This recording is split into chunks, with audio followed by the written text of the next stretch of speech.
fanywa jambo sio zuri, kwa hiyo ndio maana imezuiliwa, na ili hatupingani, wote tunakubaliana kwamba huyu bwana hawezi kukaa, baba sio, haiwezekani bwana, kwa sababu sio mtoto wa kihalali.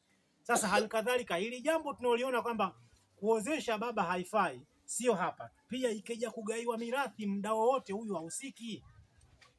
Na kama tunabishana na hili, kwanza tungeweza kuliweka hili kwamba mimi mtoto wangu mwenyewe nimelea na kila kitu, afu nishinde kuozesha.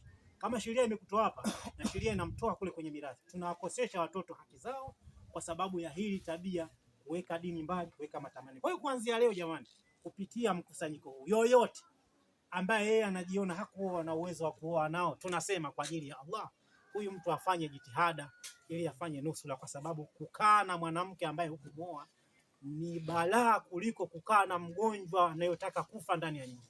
Kukaa na mke ndani ya nyumba ambaye hukuoa ni hatari kuliko kuishi na mgonjwa anayetapatapa na roho ndani ya nyumba. Bora huyu kuliko huyu aliyekaa na mwanamke alafu hakuoa, wanafanya zina. Ni jambo baya sana. Hii nyumba kila siku inalaaniwa kwa Mwenyezi Mungu Subhanahu wa Ta'ala. Kwa hiyo ndugu zangu, yote kwa yote, tukiwa kama mashehe tunakumbusha jambo hili.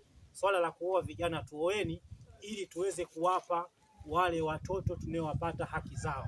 Tutawaozesha na pia watarithi zile mali ambazo sisi tunazitafuta. Assalamu alaikum warahmatullahi wabarakatuh. Inshallah tunaingia kwenye